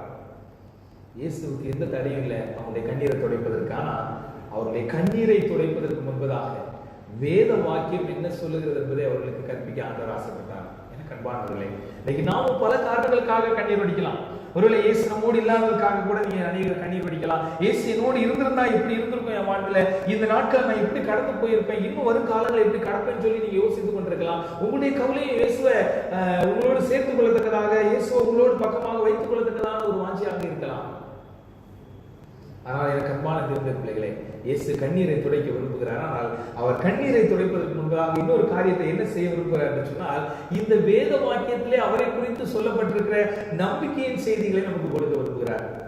அவர் நம்மோடு இருப்பார், அவர் நம்மை நடத்துவார், அவர் நம்மை தொடர்ந்து தேற்றுவார், அவர் நம்மை விட்டு விலகுவதும் இல்லை, நம்மை கைவிடுவதும் இல்லை என்ற ஒரு ஆணித்தரமான வாக்குத்தத்தத்தை நம்முடைய உள்ளத்திலே பதிக்க விரும்புகிறார். காரணம் என்னவென்று சொன்னால், இந்த வாக்குத்தத்தங்கள் நம்முடைய மனதை விட்டு எடுபட்டு போகிற பொழுது நம்முடைய நம்பிக்கை குறைந்து போகிறது. நம்முடைய நம்பிக்கை குறைந்து போகிற வேளையில நாம் அநேக நேரத்திலே கண்ணீர் விட்டு கதறி இன்னும் வேதனையாக அழுது கொண்டிருக்கக்கூடிய ஒரு நிலைக்கு நாம் தள்ளப்படுகிறது. கிறிஸ்துவுக்குள் பிரியமானவர்களே, அவருடைய துயரத்தை அவர்கள் கட்டுப்படுத்த முடியாமல் அழுதாராம். அவங்களை எப்படியாவது சந்திச்சு அவங்களுக்கு உதவி செய்யணும்னு இயேசு கிறிஸ்து அப்படியே வேதனையோடு காத்திருந்தாராம். அவர்களோடு பயணித்துக் கொண்டிருந்தார். ஆனால் அவர்களுடைய கண்களுக்கு அவர்கள் மறைக்கப்பட்டது, அவர்கள் அறியாததுதான் சொல்லி நீங்க அந்த வேத வாக்கியத்தில் படிக்க முடியும். தொடர்ந்து ஒரு சில காரியங்களை நான் உங்களுக்கு சொல்ல விரும்புகிறேன். லூக்கா புத்தகம் 24ஆம் அதிகாரம் 17ஆம் வாக்கியத்தை நீங்கள் வாசிக்கிற பொழுது, அப்பொழுது அவர் அவர்களை நோக்கி, நீங்கள் துக்கமுள்ளவர்களாய் வழி நடந்து ஒருவருக்கொருவர் சொல்லிக் கொள்கிற காரியங்கள் என்னவென்று கேட்டார். நான் அவளை பார்த்தாலே தெரியுது அவங்க துக்கமா இருக்கிறாங்க. எனக்கு அன்பானவர்களே, துக்கத்தோட இருக்கிறீங்களா? துயரத்தோட இருக்கிறீங்களா? நடந்த சம்பவங்கள் எல்லாம் நினைச்சு வேதனைப்பட்டு இருக்கிறீங்களா? இன்னும் வரும் காரியங்களை குறித்து கவலைப்பட்டு கொண்டிருக்கிறீங்களா? ஆண்டவர் செய்த நன்மைகளை எண்ணிக்கொண்டு, ஆண்டவர் செய்த கிருபைகளை எண்ணிக்கொண்டு, உங்களுடைய குடும்பத்தோடு சேர்ந்து கொண்டு இந்த ஓய்வு நாளில் அவரை குறித்து நீங்க பேசிக் கொண்டிருக்கீங்க. எனக்கு அன்பானவர்களே, அவருக்கு வராரு, ஆண்டவர் உங்க மத்தியில் வராரு. அவ்வளவு கண்களுக்கு தெரியாம இருக்கலாம், இயேசு வருகிறார். அவர்கள் அதை உணர்ந்தாங்க. ஆக அவர்களே துக்கத்தோடு போய் கொண்டிருந்த வேளையில அந்த துக்க முகத்தை பார்த்த உடனே இயேசு அவர்கள் அருகில் வந்து விட்டார். இயேசு எங்க வந்தார், எப்போ வந்தார்லாம் ஒண்ணு யாருக்கும் தெரியல. அவர்கள் பயணித்துக் கொண்டிருந்த பயணத்துல அவருடைய துக்க முகத்தின் மத்தியில, அவருடைய துக்கத்தின் மத்தியில, அவருடைய துயரத்தின் மத்தியில இயேசு அவர்களுடைய பயணம் செய்ய கடந்து வந்து விட்டார். என் அனுபவத்தை தொடர்ந்து நல்ல தியானத்தோடு நீங்க வாசித்து பார்க்கிற பொழுது அங்க பாருங்க, துக்கம் உள்ளவர்களை நீங்கள் வழிநடத்து ஒருவருக்கு ஒரு சொல்லிக் கொடுக்கிறது என்ன என்று இயேசு கேட்கிறார். தெரியாத மாதிரி இயேசு கேட்கிறார். பாருங்க 18ஆம் வாக்கியம், அவர்களில் ஒருவனாகிய கிளேயோப்பா என்பவர் பிரதி உத்தரமாக, இந்த நாட்களில் எருசலேமிலே நடந்தவைகளை அறியாதபடி நீர் அந்நியராய் இருக்கிறீரா என்றார். இன்னைக்கு ஹெட்லைனே அதாங்க. எருசலேம் முழுசுமா பேசப்படுற ஒரு செய்தி என்னன்னா, இயேசுவை காணவில்லை, இயேசுவை கல்லறையில் வைத்திருந்தோம், அவரை காணவில்லை. ஒரு பக்கம் இயேசு உயிர்த்தெழுந்தார் என்ற ஒரு செய்தி வந்து கொண்டிருக்கிறது, ஒரு பக்கம் இயேசுவை காணல என்ற ஒரு செய்தி வந்து கொண்டிருக்கிறது. மொத்தத்துல இயேசுவை பார்க்க முடியல, இயேசுவை எங்கேயும் காணல. அவர் மரித்ததை பார்த்தோம் சிலுவையில, அவர் அடக்கம் பண்ணதை நாங்க பார்த்தோம். ஆனா அவர் உயிர்த்தெழுந்ததை பார்க்காதனால, அது குறித்த வேத வாக்கியங்களை கூட அவர்கள் மறந்து போனதுனால அந்த துக்கத்தோடு அவர்கள் இருந்தாங்க. இது உங்களுக்கு தெரியாத, நீங்க வெளியூர்காரங்களா, இந்த செய்தி உங்களுக்கு தெரியாத, ஒரு முழுசா தானே பேசிட்டு இருக்காங்க. நம்ம நாட்கள்ல என்ன பேசப்பட்டு வருகிறது பாருங்க, ஊருக்கு முழுவதும் உலகம் முழுவதும் என்ன பேசப்பட்டு வருகிறது? இயேசுவை பத்தி பேசப்படுகிறதா? நம்முடைய வீடுகள் இயேசுவை பத்தி நம்ம பேசிக் கொண்டிருக்கிறோம். இந்த நாட்களை நம்ம என்ன செய்து கொண்டிருக்கிறோம் என்பதை சற்று யோசித்து பாருங்கள். அப்படி கேட்ட உடனே இயேசு அப்படி என்ன சொல்றாரு நீங்க பார்க்கிற பொழுது 19ஆம் வாக்கியம், அவர் இவைகளை என்றார். அதற்கு அவர்கள், நசரேயனாக இயேசுவை குறித்தவைகளே அவர் தேவனுக்கு முன்பாக ஜனங்கள் எல்லாருக்கும் முன்பாகவும் செய்கையிலும் வாக்கிலும் வல்லமையுள்ள தீர்க்கதரிசியா இருந்தார். இயேசுவை பத்தி பேசுறாங்க. மறுபடியும் உங்களுக்கு தெரியாதா? உடனே அவர் கேட்கிறார், ஆமா எதை பத்தி சொல்லுங்க பார்க்கலாம் அப்படின் போது, இயேசுவை பத்தி தான் நாங்க சொல்றோம், நசரேயனாகிய இயேசுவை குறித்து தான் நாங்க பேசுறோம். அவர் வாக்கிலும் செய்கையிலும் வல்லவரா இருந்தார், ஒரு நல்ல தீர்க்கதரிசிங்க அவர். we are really missing him. அவரை ரொம்ப நாங்க இழக்கிறோம். அவரை நாங்க இப்ப இல்லாததை நினைச்சு ரொம்ப பாரப்படுறோங்க. அவரை ரொம்ப நாங்க இழந்ததை குறித்து பாரப்படுறாங்க. அவரை குறித்து தாங்க பேசிட்டு இருக்கோம், அவரை குறித்து தாங்க நாங்க துக்கமா இருக்கிறோம். எங்களுக்கு பல பிரச்சனைகள் இருக்கலாங்க, எங்களுடைய குடும்பத்துல பல விதமான தேவைகள் இருக்கலாங்க, எங்களுடைய கஷ்டங்கள், எங்களுடைய நடைப்பயணத்திலே 8 மைல் 7 மைல் நடக்கணும்னா எவ்வளவு, அதெல்லாம் எங்களுக்கு பெருசு இல்லைங்க. இயேசு எங்களோட இல்லைங்க, நாங்க எங்களுடைய பாரம். கண்பானவில்லை, இன்னைக்கு நம்முடைய பாரம் எதுவாக இருக்கிறது, நம்முடைய பாரம் எதுவாக மாற வேண்டும் என்று சொன்னார் இயேசு நம்மோடு இல்லை என்று சொன்னார். இயேசுடைய பிரசன்னத்தை நம்மளால் உணர முடியவில்லை என்று சொன்னார். இயேசுவுக்கு நாம் தூரமாகி இருக்கிறோம் என்று சொன்னார். நம்முடைய நிலையிலிருந்து நாம் தூரமாக்கப்பட்டிருக்கிறோம் என்று சொன்னார். அது நீங்கள் யோசித்து பார்க்க ஆண்டவர் இந்த வாய்ப்பை கொடுக்கிறார். கிறிஸ்துவுக்கு பிரியமானவர்களே, அவர்கள் தொடர்ந்து பேசிக்கொண்டு வருகிறார்கள். அந்த செய்தியெல்லாம் சொல்லும் போது கடைசியில் பார்த்தீங்கன்னா வேதம் சொல்கிறது, நீங்கள் வீட்டில் நல்லா நேரம் எடுத்து படிங்க. மோசே முதலான தீர்க்கதரிசிகளை குறித்து அல்லது தீர்க்கதரிசிகள் இயேசுவை குறித்து சொன்ன காரியங்களை இயேசு பேச ஆரம்பித்தார். இந்த கண்பானவர்களே, இன்னைக்கு நம்முடைய வாழ்க்கையிலும் கூட நம்முடைய கண்ணீரை துடைக்க விரும்புகிறார் ஆண்டவர். உண்மைதான். நம்முடைய துக்கங்களை அறிந்திருக்கிறார் ஆண்டவர். ஏன் என்னுடைய கஷ்டம் இருக்கிற ஆண்டவர் என்று வரல, என்னுடைய கண்ணீரை துடைக்கிறதுக்கு ஆண்டவர் ஏன் வரல அப்படின்ற ஒரு ஏக்கம் நமக்கு இருப்பதை விடவும், நாம் ஏன் இந்த வேத வாக்கியத்திலே சொல்லப்பட்ட வாக்கு தத்தங்களை நம்பல அப்படின்ற ஒரு காரியத்தை கேட்டு பார்க்க வேண்டும். நம் துயரத்தால் அமிழ்த்தப்படுகிறோமா, துன்பத்தால் நம்ம வேதனைப்படுத்தப்படுகிறோமா? நாம் சிந்திக்க வேண்டிய ஒரே ஒரு காரியம் என்னவென்று சொன்னார், நாம் இந்த வேத வாக்கியங்களை மறந்து போய் கொண்டிருக்கிறோம். இந்த வேத வாக்கியங்கள் இந்த சீசர்கள் மத்தியில் மறந்து போனதுனால, அவர் உயிர் தெழுவார் என்ற செய்தியை அவர் தொடர்ந்து பல விதங்களில் சொல்லிக் கொண்டிருந்தோம். அதை அவர்கள் மறந்ததுனால அவர்கள் கண்ணீர் வடிக்க வேண்டிய நிலை வந்துச்சு. அவர்கள் வேதனைப்பட வேண்டிய நிலை வந்துச்சு. அவருடைய இருதயம் பாரமடைகிறவர்களே உண்டானது என கண்மான தேவனுடைய பிள்ளைகளே. ஆனால் இயேசு அதை அறிந்தவராக அந்த வேத வாக்கியங்களை அவர்களோடு பேசிக் கொண்டிருந்தார். பாருங்கள் சொல்லுகிறது சாட்சியத்திலே, வேத வாக்கியங்களை விளக்குவது கிறிஸ்துவுடைய முதல் வேலையாக இருந்தது. அவருடைய அனைத்து நம்பிக்கையின் அழிவாக அவருடைய மரணத்தை அவர்கள் பார்த்திருந்தனர். அப்படின்னா இயேசுவே மரித்து போயிட்டாருங்க, இயேசுவே காணலைங்க, இனி என்னங்க வாழ்க்கையில இருக்கு, இனி வாழ்க்கையில என்ன நாங்க இல்லாதுன்னா என்ன வாழ்க்கையில ஒண்ணுமே கிடையாது, எல்லாம் அவரு தான் நாங்க நம்பி இருந்தோம், அப்ப அவரே இல்லையா அப்படின்ற ஒரு நம்பிக்கை ஆயிடுச்சு. இயேசு அதை அறிந்தவராக அவருடைய மரணம் தான் உங்களுடைய நம்பிக்கையினுடைய ஆரம்பம். அவருடைய மரணத்தினால தாங்க உங்களுடைய வாழ்வில் ரட்சிப்புக்கு ஒரு ஒரு வழி திறக்கப்பட்டிருக்கிறது, ரட்சிப்புக்கான ஒரு வாய்ப்பு உண்டாயிருக்கிறது என்று சொல்லி அதை அவர்களுக்கு விளக்கத்தக்கதாக ஆண்டவர் ஆசைப்பட்டாராம். அதற்காகவே வேத வாக்கியங்களை கொண்டு இயேசு கிறிஸ்து பேசினதாக நாம் பார்க்கிறோம். எனக்கு அன்பான தேவனுடைய பிள்ளைகளை, நான் உங்களுக்கு இந்த பகுதியில் தொடர்ந்து சொல்லிக்கொள்ள விரும்புகிறது என்னவென்று சொன்னார், அநேக நேரத்தில் நாம் எதிர்பார்க்கிறபடி ஆண்டவர் நம்மை சந்திக்க வேண்டும் என்று விரும்புகிறோம். நாம் நினைத்தபடி ஆண்டவர் நம்மை சந்தித்து நம்முடைய வழிகளிலே நமக்கு உதவி செய்ய வேண்டும் என்று எண்ணிக்கொண்டிருக்கிறோம். எனக்கு அன்பான தேவனுடைய பிள்ளைகளை, அவருடைய வழியிலே அவரை குறித்து எண்ணிக்கொண்டிருந்தார், அவரை குறித்து சிந்தித்துக் கொண்டிருந்தார். அவர் நம்முடைய திட்டத்தின் அடிப்படையில் உங்களை சந்திக்கிறார். உங்களை சந்திப்பது மாத்திரமல்ல, உங்களுடைய வாழ்விலே வேத வாக்கியங்களை விளங்கிக் கொள்ள செய்கிறார்.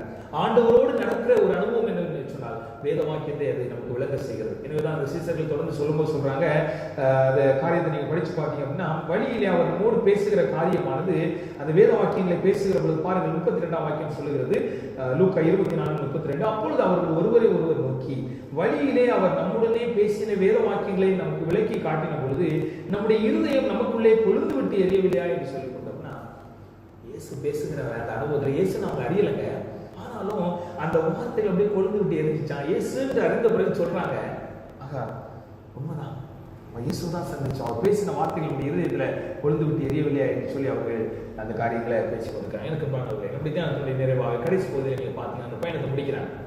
அவங்க எருசலேமிலிருந்து பயணித்தாங்க, துக்கத்தோடு பயணித்தாங்க. ஆனால் அந்த பயணத்துடைய முடிவு மிகுந்த மகிழ்ச்சியான ஒரு பயணத்தின் முடிவாக இருந்துச்சு. காரணம், அந்த வழியில இயேசு அவர்களை சந்தித்தார். காரணம், இயேசு அவருடைய வீடுகளுக்கு அவர்களோடு கடந்து சென்றார். காரணம், இயேசு அவர்களோடு அப்பம் புசிக்கிறதாக அமர்ந்திருந்தார். எனக்கு அன்பானவர்களை, வாசிக்கலாம் லூக்கா புத்தகம் 24:29 சொல்லுகிறதை நீங்கள் பார்க்க முடியும். லூக்கா 24:29, அவர்கள் அவரை நோக்கி, நீர் எங்களுடனே தங்கியிரும், சாயங்காலம் ஆயிற்று, பொழுதும் போயிற்று என்று அவரை வருந்தி கேட்டுக்கொண்டார்கள். அப்பொழுது அவர் அவர்களுடனே தங்கும்படி உள்ளே போனார். அன்பானவர்களே, இயேசுவோடு வந்தாங்க, பேசிட்டே வராங்க. வந்து கொண்டிருக்கிற வழியில அவங்க ஊர் வந்துருச்சு, இப்போ அவங்க போகணும். அப்ப இயேசு சரி நான் இன்னும் பயணிக்கணும்ன்றது மாதிரி அவர் தொடர்ந்து போகத்தக்கதாக பிரயாசப்பட்டு கொண்டிருக்கிறார். உடனே இவங்க சொல்றாங்க, ராத்திரி ஆயிடுச்சு, பொழுதும் போயிடுச்சு, இனி எதுக்கு நீங்க போகணும், வாங்க எங்க கூட தங்குங்க. நீங்க பேசின வார்த்தையெல்லாம் ரொம்ப மனதை எங்களை தொட்டுச்சு, வேத வாக்கியங்களை ரொம்ப தெளிவா சொல்லி கொடுத்துருக்கீங்கன்னு சொல்லிட்டு அவரோடு பேசிட்டு அவரை வீட்டுக்கு கூட்டு போறாங்க. ஒருவேளை எனக்கு அன்பானவர்களே, அவர்களுடைய எதிர்பார்ப்பு நிறைவேறுவதற்கு இயேசு அவருடைய வீட்டுக்கு போக வேண்டியதா இருந்துச்சு. அவருடைய வாழ்வில இதுவரைக்கும் இயேசுதான் அவர்களோடு பேசிக் கொண்டிருந்தோம். அவருடைய கண்களுக்கு அது மறைவா இருந்த சூழ்நிலையில இயேசுதான் என்பதை அறிவதற்கு அவருடைய வீட்டுக்கு இயேசு போக வேண்டியிருந்தது.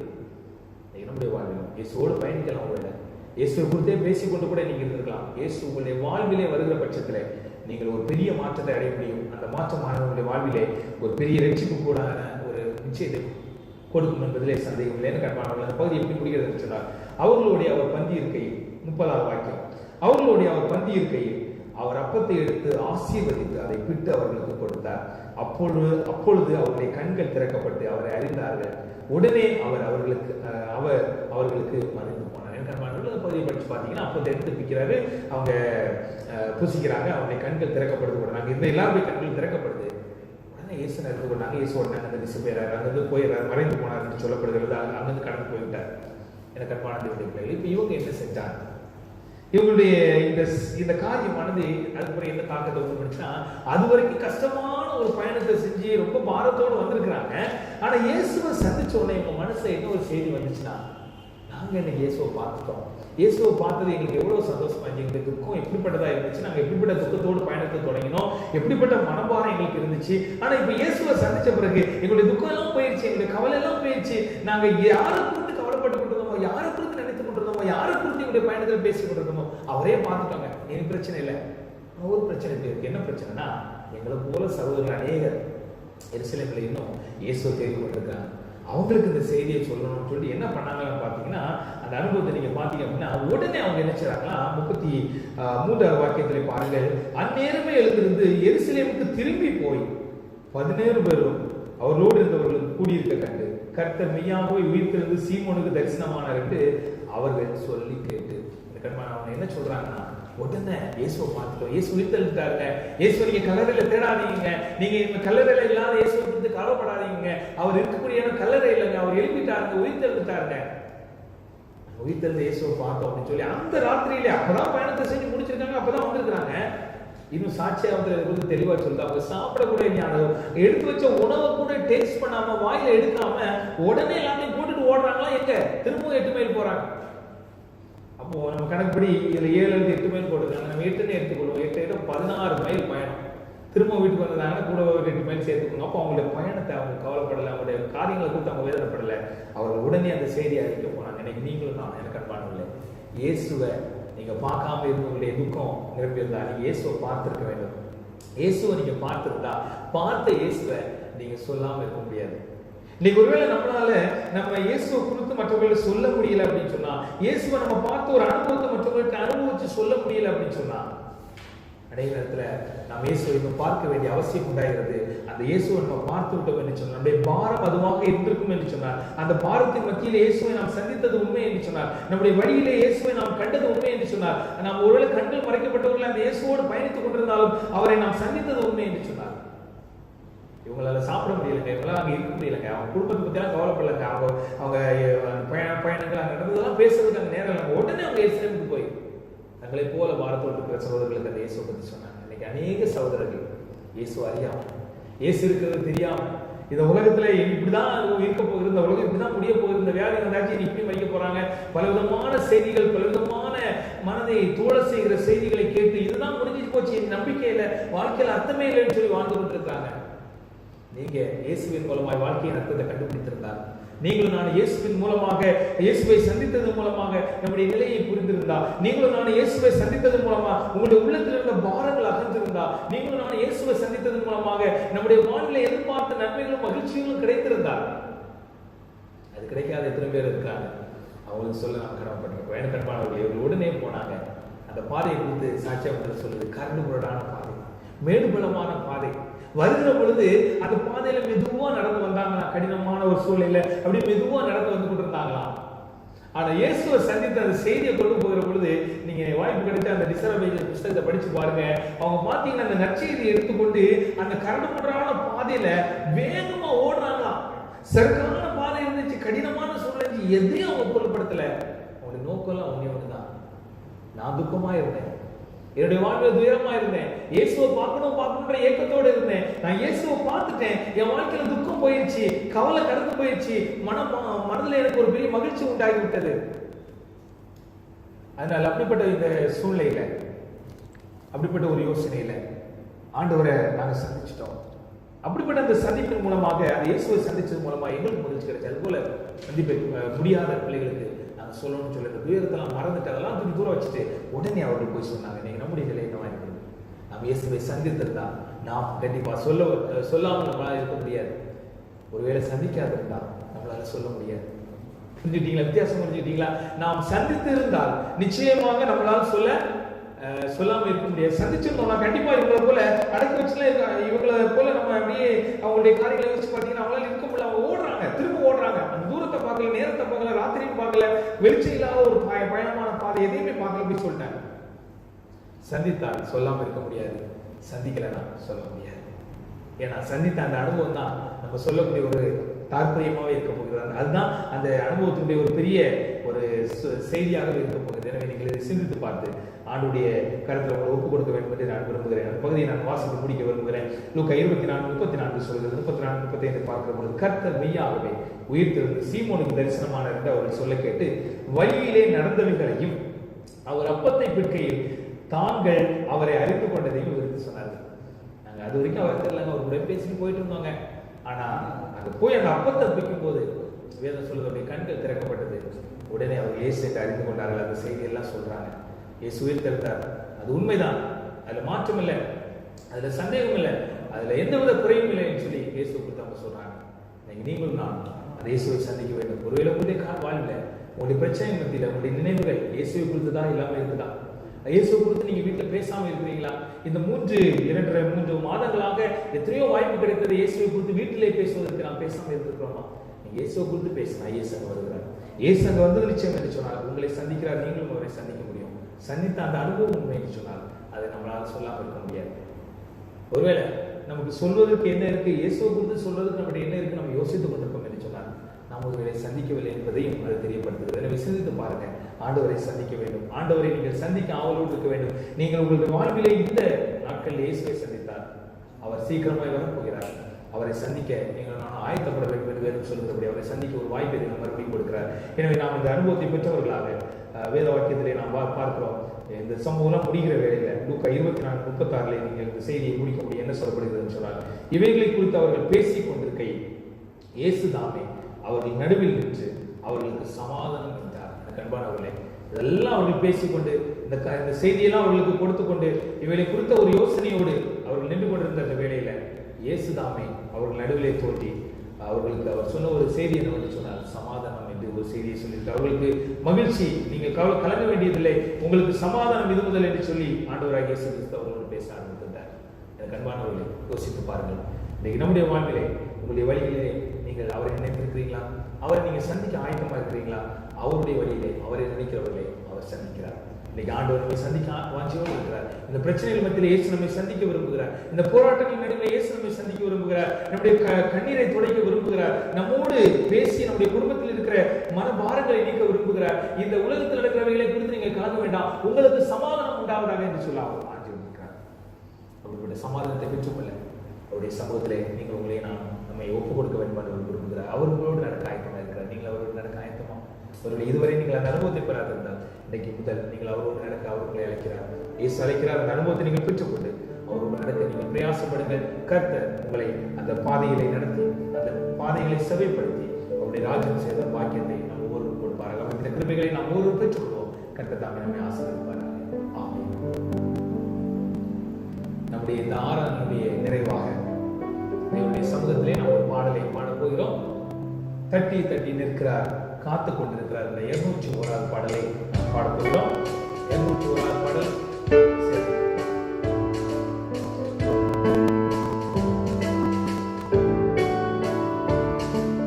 தட்டி தட்டி நிற்கிறார், காத்து கொண்டிருக்கிறார்.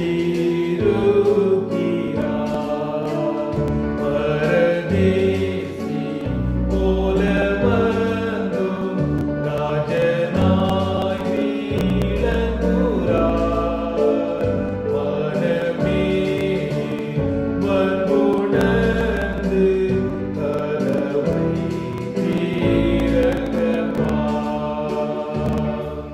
தட்டி தட்டி நிற்கிறார், காத்து கொண்டிருக்கிறார். நீலையோரம் புல் முளைத்து நீளுந்தூறு பட்டது. கதவசல் யாமல் தங்கி நீரவாமல் போயிற்று. தட்டி தட்டி நிற்கிறார், காத்து கொண்டிருக்கிறார். சூழப்பட்ட சிரசுள்ளார், காயப்பட்ட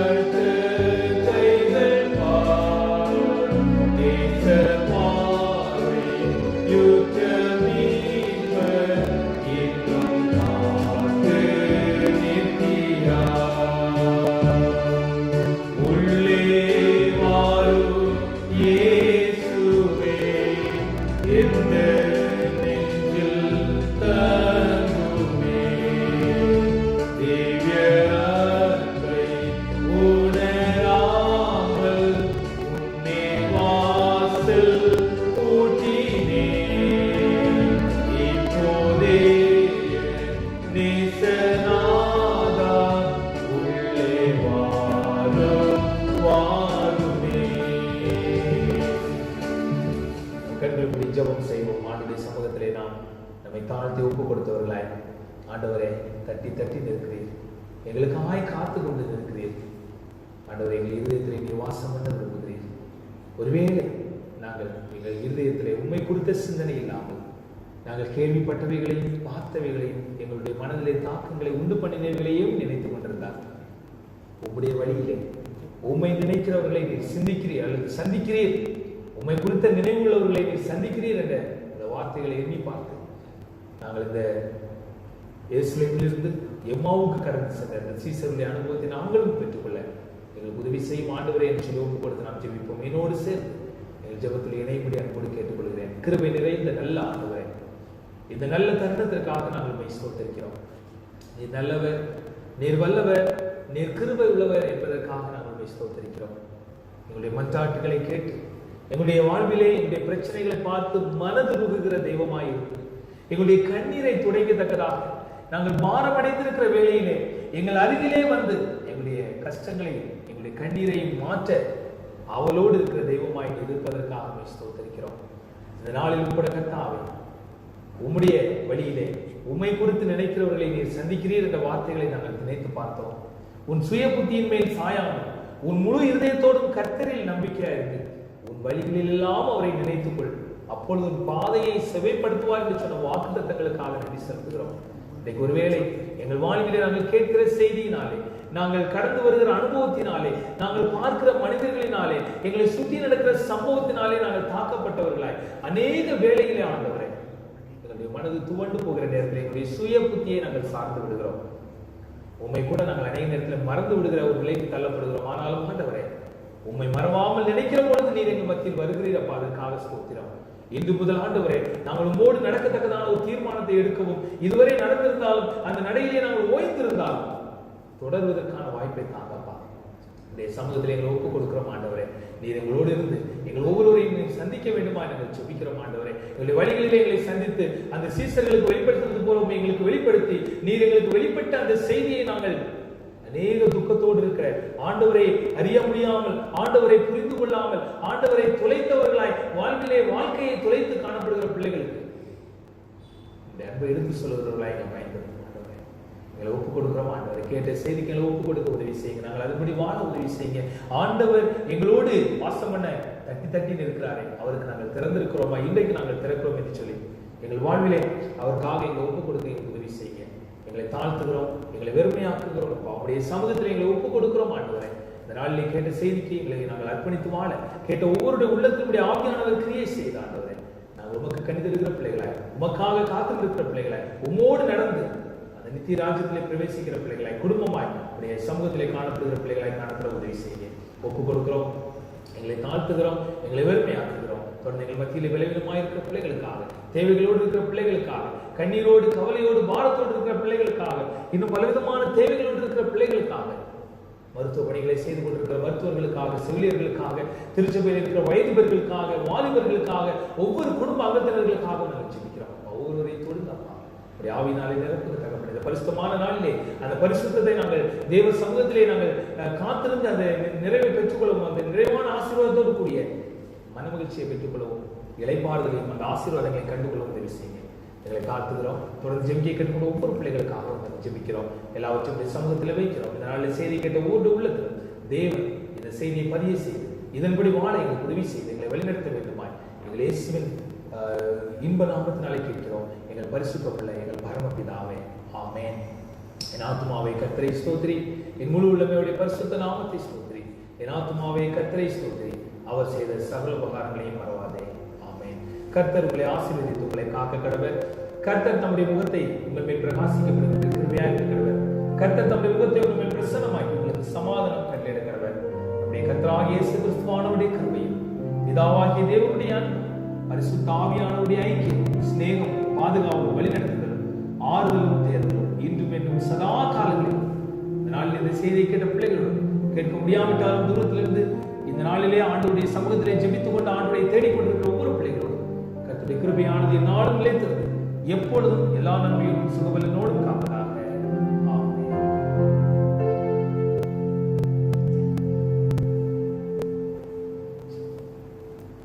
கர்த்தருடைய பரிசுத்த நாமம் மகிமைப்படுவதாக.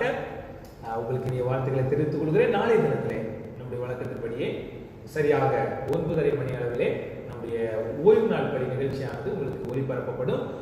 ஓய்வு நாள் பள்ளி நிகழ்ச்சியானது ஆல்ரெடி நாங்கள் ரெக்கார்ட் பண்ணி வைத்திருக்கிறோம். அது உங்களுக்கு சிறப்பான நிகழ்ச்சியாக இருக்கிறது. நம்முடைய திருச்சபையினுடைய வாலிப பிள்ளைகள் சேர்ந்த அந்த நிகழ்ச்சிகளை நமக்கு கொடுக்க இருக்கிறாங்க. எனவே நீங்கள் நல்ல ஒரு நேரமாக அதை பயன்படுத்தி அதை கேட்டு நீங்கள் கர்த்தரை மகிமைப்படுத்த உங்கள் அன்போடு நான் கேட்டுக்கொள்கிறேன். அதோடு மாத்திரமல்ல, சரியாக 10:45 மணி அளவிலே நம்முடைய தெய்வீக ஆராதனை இதே போல லைவ் ப்ரோக்ராமாக உங்களுக்கு போட்டு உங்களுக்கு இந்த நிகழ்ச்சிகள் அனுப்பப்படும். அந்த லிங்க் எல்லாம் உங்களுக்கு SMS மூலமாக அனுப்பப்படும். நீங்கள் அதை தொடர்ந்து நிலைத்திருந்து கர்த்தரை மகிமைப்படுத்துங்கள். ஒருவேளை நீங்கள் கேள்விப்பட்டபடி இந்த பகுதிகளிலே பாண்டிச்சேரியிலே திருச்சபைகள் திறந்திருக்கிற செய்தியாக நீங்கள் கேட்டிருந்தாலும் இந்த வாரத்தில் நம்மளால சில காரியங்களை செய்ய முடியல. இருப்பினும் ஆலயம் உங்களுக்கு திறக்கப்படுகிற பட்சத்தில் அல்லது ஆலயத்தில் ஆராதனை வைக்கப்படுகிற பட்சத்தில் உங்களுக்கு செய்திகள் அனுப்பப்படும். அதன் அடிப்படையில் நீங்கள் ஆண்டவரை மையப்படுத்தலாம். ஒருவேளை ஆலயத்தில் தனியாக ஜெபிக்க விரும்புகிற பிள்ளைகள் நீங்கள் நாளை தினத்திலே சரியாக காலை 9 மணி முதல் கொண்டு 12 மணி வரை நீங்கள் உங்களுடைய வாய்ப்பை பயன்படுத்தி நீங்கள் ஜெபிக்கலாம். எல்லாரும் ஒரே கூட்டமாக வந்துடக்கூடாது. ஆராதனை கிடையாது, அது தெளிவாக சொல்லிடுறேன். ஆராதனை கிடையாது. ஒன்லி நீங்க வேணா ஜெபம் பண்ணணும் விரும்புனீங்க, ஆலயத்தில் போய் நான் ஒரு ஜெபம் பண்ணிட்டு போறேன் அப்படின்னு நீங்க விரும்பினா ஜெபித்து கொண்டு செல்லலாம். அதோடு சேர்த்து நீங்கள் ஒருவேளை கர்த்தருக்காக செலுத்துகிற காணிக்கைகள் இருந்தாலும் நீங்கள் செலுத்த விரும்பினால் நீங்கள் அதையும் ஆலயத்தில் செலுத்துவதற்கு அந்த வாய்ப்பு கொடுக்கப்படுகிறது. கர்த்தர் உங்களை ஆசீர்வதிப்பார். தொடர்ந்து ஜெப சிந்தையோடு காத்திருக்க தேவன் தாமே இந்த ஓய்வு நாளிலே அவருடைய சமூகத்திலே உங்களை ஆசீர்வதித்து இந்த இளைப்பாறுதலை